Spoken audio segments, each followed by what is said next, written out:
स्वागत छ तपाईहरुलाई आजको विशेष कक्षामा र आज म तपाईहरुको लागि शिक्षक सेवा आयोगले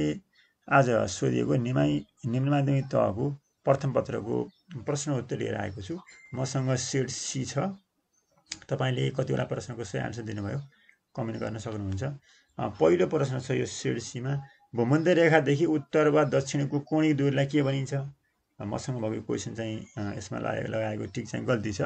यो भूमध्य रेखादेखि उत्तर वा दक्षिणको कोणीय दूरीलाई भनिन्छ यो अक्षांश भनिन्छ हैन। भूमध्य रेखादेखि उत्तर दक्षिणतिर हैन के भन्छ त्यसलाई अक्षांश भनेर भनिन्छ। त्यसैगरी दोस्रो प्रश्न छ सन् 2024 मा कृत्रिम बौद्धिकता एआई लाई आधार बनाई कुन देशका वैज्ञानिकहरूले अमेका नामको रोबोट निर्माण गरेका थिए? यो चाहिँ बेलायतका वैज्ञानिकले हो, बेलायत हो। त्यसैगरी थर्ड प्रश्न छ which of the following is a type of malware? Malware भनेको त मलाई थाहा छ। यो कुन चाहिँ मालवेयरको यो प्रकार हो भनेको छ। यो एक खालको भाइरस भन्न पर्यो। यो चाहिँ ट्रोजन हर्स भन्ने हो। यो चाहिँ ट्रोजन हर्स भन्ने मालवेयर हो, यो भाइरस, कम्प्युटर भाइरस। चौथो प्रश्नमा छ शिक्षण सिकाइमा पुनर्बल रिइन्फोर्समेन्टको प्रयोग किन गरिन्छ? यो सम्मेलन अथवा पुनर्बलको प्रयोग गरिन्छ भनेको यो डी को आन्सर छ। अपेक्षित नतिजा प्राप्त गर्न हो, डी को आन्सर हो यो। त्यसैगरी पाँचौं प्रश्नमा के छ भने विद्यार्थीले गणित विषयमा सिकेका जोड घटाउ सम्बन्धी गणितीय सिपलाई विज्ञान विषयको अध्ययनमा प्रयोग गर्न सक्ने अवस्था सिकाइको कस्तो प्रकारको स्थानान्तरण हो भन्ने कुरा छ। अब यो विज्ञानमा गणितमा विषयमा सिकेका जोड घटाउ सम्बन्धी गणितीय सिपलाई विज्ञान विषयको अध्ययनमा प्रयोग गर्न सक्ने यो चाहिँ कस्तो भने यहाँ हामीले समतलीय स्थानान्तरण भन्नुपर्छ। यसलाई समतलीय स्थानान्तरण हो। त्यसैगरी छैटौं प्रश्न छ राष्ट्रिय जनगणना 2078 अनुसार नेपालमा बौद्ध धर्मावलम्बीहरूको संख्या कति रहेको छ? यो चाहिँ 8.21% हो, 8.21%। यो 7मा छ कुनै शिक्षकले आफ्ना विद्यार्थीहरूले कसरी सिक्छन् भन्ने सन्दर्भमा उनीहरूमा भएको सिकाइको वास्तविक तह लेभल वा एक्चुअल डेभलपमेन्ट र शिक्षकको सहायता वा प्रयत्नद्वारा हासिल गर्न सकिने सिकाइको सम्भावित विकासको तह लेभल अफ पोटेन्सियल डेभलपमेन्टको विश्लेषण गर्न कुन सिद्धान्तको प्रोक्सिमल डेभलपमेन्ट तलका विकल्पहरू मध्येबाट छोडिएको संख्या यो चाहिँ क्वेशन मार्कमा कुन अङ्क हुन्छ पत्ता लगाउनुस् भनेको छ। यसमा चाहिँ 21 यो चाहिँ 21 चाहिँ यसमा मिल्छ 21। त्यसैगरी प्रश्न नम्बर 9 मा छ नेपालको संविधानमा उल्लेखित शिक्षा सम्बन्धी मौलिक हक तलका मध्ये कुन हो भन्ने छ। यो सजिलो छ, माध्यमिक तहसम्मको शिक्षा निशुल्क हुने भन्ने छ।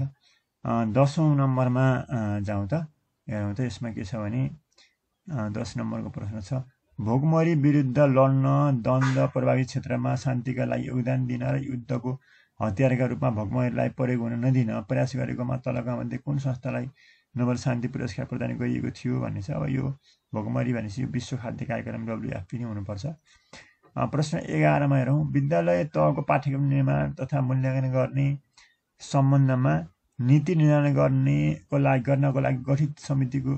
तलका मध्ये कुन हो? यो चाहिँ पाठ्यक्रम मूल्याङ्कन को नीति निर्धारण भन्ने बित्तिकै यो के हुन्छ चाहिँ अब राष्ट्रिय विकास तथा मूल्याङ्कन परिषद, यो राष्ट्रिय पाठ्यक्रम विकास तथा मूल्याङ्कन परिषद हुन्छ। यो 17 सदस्य हुन्छ जुन। त्यसैगरी 12 मा हेरौँ हरित गृहको प्रभावले वातावरणमा के असर गर्छ? यो चाहिँ तातो बढाउँछ, जलवायु नै हो। यो हरित गृहले गर्दाखेरि ग्रिन हाउस इफेक्टको प्रभाव भनेको यो ग्लोबल वार्मिङ र क्लाइमेट चेन्ज हो। तातो बढाउँछ र जलवायु परिवर्तन ल्याउँछ भन्ने नै हो। 13 मा हेरौँ सिकाइ प्रक्रियामा कार्यपरक सम्बन्ध सिकाइ जुन अब यो थन्डाइको अपरेन्ट कन्डिसनिङ थ्योरीको प्रयोग कुन अवस्थाका लागि गरिन्छ? यो चाहिँ व्यवहार निर्माणको लागि हो, बिहेभियर सेपिङ भन्छ, व्यवहार निर्माणको लागि प्रयोग गर्ने हो। यहाँनिर यो मन्दिरको शैली, निर्माण शैली र मन्दिरको बिच प्रश्न 14 मा के छ यो जोडा मिलाउने भनेको छ। कमा छ पशुपतिनाथको मन्दिर यो चाहिँ प्यागोडा शैलीमा बनेको छ। कृष्ण मन्दिर चाहिँ यो शिखर शैलीमा छ, पाटनको कृष्ण मन्दिर शिखर शैलीको मन्दिर हो। राम जानकी मन्दिर जनकपुरको यो मिश्रित शैली हो हैन, मिश्रित हो भनेपछि बाँकी रह्यो यो चाहिँ बाल गोपालेश्वर मन्दिर रानी पोखरी यो चाहिँ ग्रन्थकुट भन्न मिल्यो। त्यसकारणले यो चाहिँ अप्सन चाहिँ क को मिल्यो है, क को अप्सन, ए को अप्सन क 4 ख 1 ग 2 र घ 3 दैनिक 15मा छ दैनिक पाठ्ययोजना निर्माणमा बढी उपयोगी हुने सामग्री कुन भनेको चाहिँ सजिलो छ शिक्षक निर्देशिकै नै हो दैनिक पाठ्ययोजनाको निर्माणको लागि महत्त्वपूर्ण हुने 16मा छ सूर्यमण्डलभित्र आफ्नो अक्षमा सबैभन्दा छिटो घुम्ने गति यो त ग्रह यो त बृहस्पति भइ नै हाल्यो जुपिटर भइ नै हाल्यो 17मा शिक्षाको आधुनिक अर्थ मोडर्न मिनिङ अफ एजुकेसनभित्र विषयवस्तुको विश्लेषण गर्ने तथा सिर्जना गर्न सक्ने बनाउने विषय तलका मध्ये कुन पक्षसँग सम्बन्धित छ यो चाहिँ आधुनिक अर्थभित्र भनेको छ विषयवस्तुको विश्लेषण गर्ने र सिर्जना गर्ने भनेपछि यो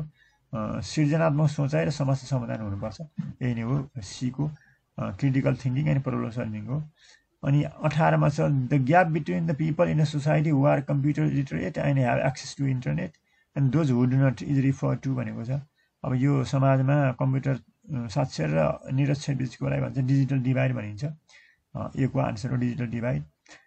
शिक्षा मनोविज्ञानले कुन कुरालाई केन्द्रभागमा राखेको छ अब शिक्षा मनोविज्ञानले यो मनोविज्ञानमा खास गरी बालिकाहरूको हामीले जुन शिक्षा मनोविज्ञान पढ्छौँ त्यसमा मानव विकास नै बढी फोकस गरिएको हुन्छ विभिन्न अवस्थाहरू मानव विकासको विभिन्न चरणहरूलाई जोड दिएको हुन्छ अनि यो चाहिँ 20मा छ राष्ट्रिय शिक्षा पद्धति 2832ले चरित्र निर्माणलाई कुन तहको शिक्षाको उद्देश्य समावेश गरेको छ यो चाहिँ राशि 28ले चरित्र निर्माण भनेर निम्न माध्यमिक तहलाई भनेको छ चरित्र निर्माणको लागि भनेर निम्न माध्यमिक तह त्यति बेला 4-7 मानिन्थ्यो 4 देखि 7 सम्म प्रश्न 21मा कुनै विद्यालयको निम्न माध्यमिक तहको कक्षा 6-8 पढाउन भाषा गणित विज्ञान र सामाजिक विषयसँग सम्बन्धित 3 जना शिक्षक रहेका छन् भने उक्त विद्यालयमा कस्तो शिक्षण गर्न उपयुक्त हुन्छ यसरी यो 6-8 भनेपछि र फेरि भाषा गणित भनेपछि चाहिँ विषय शिक्षणै हो यस्तोमा गर्ने भनेको विषय शिक्षण हो अर्को प्रश्न 22मा छ तलका मध्ये कुन गाउँपालिका तथा नगरपालिकाको काम कर्तव्य र अधिकार अन्तर्गत पर्दछ अब गाउँपालिका नगरपालिका स्थानीय तहको अधिकार भनेको यो विद्यालयको नामकरण गर्ने हो हैन त्यसै गरी प्रश्न 23मा हेरौँ अरूभन्दा फरक शब्द कुन हो अब यो चाहिँ आइको क्वेसन हो चिज बटर कर्ड ओइल भनेको छ अब यो सबै दुधका प्रोडक्ट भएकोले चिज बटर कर्ड यो चाहिँ ओइल भएन त्यस कारण नमिल्ने चाहिँ यहाँ फरक शब्द ओइल हो 24मा न्यू डेभलपमेन्ट ब्याङ्क को संस्थापक संस्था कुन हो भनेको छ यो न्यू डेभलपमेन्ट ब्याङ्क यो चाहिँ ब्रिक्स हो ब्रिक्स हुनुपर्छ 25मा पोर्टफोलियो असेसमेन्ट केसँग सम्बन्धित छ यो पोर्टफोलियो भन्ने बित्तिकै तपाईँको निरन्तर मूल्याङ्कन प्रणाली क्यास हो क्याससँग सम्बन्धित छ यो चाहिँ प्रश्न 26मा छ निम्नलिखित क्रममा प्रश्न चिन्ह राखेको ठाउँमा के आउँछ यो प्रश्न चिन्ह चाहिँ राखेको ठाउँमा के आउँछ भने 69 छ 84 छ 189 छ अनि कति आउला भन्ने छ यो चाहिँ हिसाब गर्दाखेरि यो 567 आउनुपर्छ तपाईँले हिसाब गर्नु होला 567 प्रश्न 27मा आर्थिक वर्ष 2081-82 का बजेटको रूपान्तरणकारी क्षेत्रमा नपर्ने क्षेत्र कुन हो 27 नम्बर प्रश्न छ है आर्थिक वर्ष 81-82 का बजेटको रूपान्तरणकारी क्षेत्रमा नपर्ने क्षेत्र कुन यो रूपान्तरणकारीमा यो पर्दैन शासकीय क्षेत्रमा रूपान्तरण भन्ने यो चाहिँ होइन अरू चाहिँ हुन् बीको चाहिँ शासकीय क्षेत्रमा रूपान्तरण भन्ने चाहिँ यो आन्सर यहाँको प्रश्न 28 कुनै विषयको पाठ्यघण्टा क्रेडिट आवर निर्धारण मुख्यतया के को आधारमा गरिन्छ यो क्रेडिट आवर भनेको निर्धारण गर्ने भनेको यो सिकाइमा विषयवस्तुको व्यापकताका आधारमा गर्ने हो हैन कति छन् विषयवस्तुहरू कति छन् भन्ने आधारमा गर्ने हो सीको आन्सर भयो 29मा छ cyber bullying is considered as cyber बुलिङलाई के मानिन्छ भन्दाखेरि यसमा send and unwanted text on Facebook अब यो अरू चाहिँ होइन अनवान्टेड कुरा नै फेसबुकमा अथवा सोसियल मिडियामा पठाउने चाहिँ हो यहाँ दिएका मध्ये बीको send and unwanted text on Facebook 30मा छ सगरमाथा हिमाल तल दिएका स्थानीय तहहरूमध्ये कुन स्थानीय तहमा पर्छ यो खुम्बु पासाङ ल्यामु गाउँपालिकामा पर्छ खुम्बु पासाङ ल्यामु गाउँपालिकामा पर्छ प्रश्न 31मा छ तलको मध्ये कुन भनाइ कार्यमूलक अनुसन्धानसँग सम्बन्धित छ सजिलो छ यो कार्यमूलक अनुसन्धान भनेको काम गर्दै हो यो सीको चाहिँ काम गर्दै अनुभव गर्दै कार्यशैलीमा सुधार ल्याउने रणनीतिक कार्य हो यो काम पनि गर्ने काम गर्दै अनुभव गर्दै कार्यशैलीमा सुधार ल्याउने रणनीतिक कार्य हो प्रश्न 32मा शिक्षकको कार्य सम्बन्धी मूल्याङ्कन बापत पुनरावलोकन समितिले दिन सक्ने अधिकतम अङ्क कुन हो अब यो अहिलेको जुन नियमावली अनुसार शिक्षक सेवा आयोग नियमावली अनुसार पुनरावलोकन समितिले 4 अङ्क दिन्छ सुपरिक्षकले 6 अङ्क दिन्छ हैन त्यसकारणले यो चाहिँ 4 अङ्क हो ए को 4 अङ्क हो प्रश्न 33मा छ उत्तर बाल व्यवस्थामा देखिने विशेषता मध्ये आत्मसम्मानको खोज तलका मध्ये कुन यो आत्मसम्मान भनेदेखि सामाजिक परिवर्तन भन्ने बुझ्नु पर्यो सामाजिक परिवर्तन 34 मा तलका मध्ये संयुक्त राष्ट्र संघको विशिष्टीकृत संस्था कुन हो यो संयुक्त राष्ट्र संघको विशिष्टीकृत संस्था कुन हो त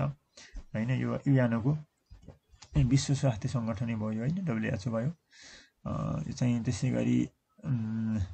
अरु चाहिँ अङ्गहरु भनेको हैन जुन नजिकिन अङ्ग भनेर दिएको छ अनि यो चाहिँ विशिष्टीकृत संस्था युएनको भन्ने कुरा हो त्यसकारणले 35 मा छ इभान प्याभलोभको क्लासिकल कन्डिसनिङ थ्योरीमा यो चाहिँ पर्यटन भूल सिकाइमा प्रयोग भएको कुकुर खाना र घण्टीमा घण्टीको भूमिका तलका मध्ये कुन हो घण्टी भन्नेदेखि हामीले बुझ्नु पर्यो सियास हो कन्डिसन स्टिमुलस हो हैन कन्डिसन भएपछि मात्रै त्यहाँ घण्टीको आवाजसँग कुकुरले र्याल निकाल्छ कन्डिसन स्टिमुलस भन्छ सियास 36 मा छ विवाहको प्रारम्भमा सुर्के पोङ कर्म गर्ने जाति कुन हो यो चाहिँ राई हुन जस्तो लाग्छ मलाई राई प्रश्न 37 मा छ which of the following is a program that protects websites against bots by generating and grading tests that humans can pass but current computer programs cannot यो क्याप्चा हो कि अब यो भन्छ नि त्यहाँ आर यु रोबोट रोबोट होइन त हैन रोबोट होइन भनेर आउँछ नि रोबोट होइन ह्युमन हो भनेर आउँछ नि त क्याप्चा भन्छ त्यसलाई है क्याप्चा प्रश्न नम्बर 38 मा छ फ्लिप्ड क्लासरुम एप्रोच कस्तो शिक्षण सिकाइ विधि हो र फ्लिप्ड क्लासरुम भनेको यो विद्यार्थीहरूले कक्षा कोठा भन्दा बाहिर सामग्रीको अध्ययन गरेर कक्षा कोठाको कार्यकलापमा सक्रिय भई भाग लिने विधि हो यो सीको है फ्लिप्ड क्लासरुम भन्छ यसलाई अर्को 39 मा छ कक्षा कोठाभित्र सहकार्यको वातावरण सिर्जना गर्न के गर्नु उचित हुन्छ यो चाहिँ कक्षा कोठाभित्र सहकार्यको वातावरण सिर्जना गर्न के गर्नु उचित हुन्छ यसमा विद्यार्थीहरूलाई समूहगत परियोजना र कार्यकलापमा संलग्न गराउने भन्ने हो यो सहकार्य भन्ने बित्तिकै परियोजना समूहगत परियोजना र कार्यकलापमा संलग्न गराउने भन्ने हुन्छ प्रश्न 40 मा छ 16औं पञ्चवर्षीय योजनाको अन्त्यसम्म पर्यटकको औषध बसाइ अवधि कति पुर्याउने लक्ष्य राखिएको छ यो 15 दिन राखिएको छ औषध बसाइ चाहिँ यो 15 दिन भन्ने छ नम्बर 42 मा हेरौं सिनको नमाच्नु भन्ने वाक्यांशको अर्थ के हो सिनको नमाच्नु यो चाहिँ काम नगर्नु भनेको सिनको नमाच्नु भनेको काम नगर्नु 43 मा छ तल दिएका मध्ये कुन मल्टिमिडियामा आधारित सामग्री हुन् अब यसमा सजिलो छ भिडियो एनिमेसन र अन्तर्क्रियात्मक प्रस्तुतिहरू परे यसमा है भिडियो एनिमेसनहरू यो मल्टिमिडिया आधारित सामग्री हुन् 44 मा छ तल दिएका प्रश्न उल्लेखित शब्द श्रृङ्खलामा आधारित भई समाधान गर्नुहोस् पेट गेट यस्तो छ र यदि व्यञ्जनबाट अथवा भावल व्यञ्जन हैन यदि यो कन्सोनेन्ट सुरुबाट सुरु हुने शब्द अन्त्यमा ई र भावलबाट सुरु हुने शब्दको सुरुमा वी थपियो भने कतिवटा अर्थपूर्ण अङ्ग्रेजी शब्दहरू बन्न सक्छन् भनेको छ सो व्यञ्जनबाट सुरु हुने शब्दहरू जस्तै यहाँ पीटी छ हैन जी छ अब सी छ व्यञ्जनबाट सुरु हुने र स्वरबाट भनेको यो भावलबाट सुरु हुनेमा ई छ ओ छ है दुईटा छन् कति शब्द बन्दैन भन्दाखेरि यो चारवटा बन्छन् है जस्तै जेटी गेट हुन्छ एउटा अनि यसमा बी हैन बीआर बीआर दुईटा भयो अनि यसमा बियो यानी बोन राख्न सकिने भयो जस्तै सपोज हैन त्यसैगरी यसमा सीयुबी क्यू पनि राख्न सकिने त्यसै चारवटा बन्छन् भन्न सकिन्छ चारवटा हो 45 मा राष्ट्रिय जनगणना 78 राष्ट्रिय जनगणना 2078 को नतिजा अनुसार लैङ्गिक अनुपात प्रति 10 प्रति 100 महिलामा पुरुषको संख्या कति रहेको छ यो एको छ 95.59 हो यो 95.59 त्यसैगरी 46 मा छ एकीकृत पाठ्यक्रमको मूल ध्येय तलका मध्ये कुन हो अब एकीकृत पाठ्यक्रम भन्ने बित्तिकै हामीले बुझिन्छ विषय एकीकृत हुनु पर्यो शिक्षण सिकाइ मूल्याङ्कन अलग अलग भएको भन्न पर्यो त्यसै गरेर 47 मा छ व्यक्तिगत अनुभव पाठ्यक्रमको समग्रता र शिक्षण सित सम्बन्धित विलियम पिनरको कार्यढाँचालाई के भनिन्छ भन्ने छ यो व्यक्तिगत अनुभव पाठ्यक्रमको समग्रता र शिक्षण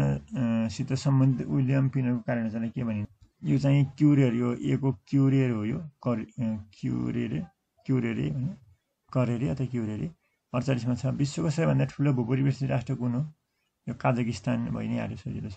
49 मा छ कसैले कुनै विदेशी शिक्षण संस्थासँग समन्वय प्राप्त गरी विद्यालय खोल्न चाहेमा कुन निकायमा निवेदन पेश गर्नुपर्छ यो शिक्षा विज्ञान तथा प्रविधि मन्त्रालयमा हो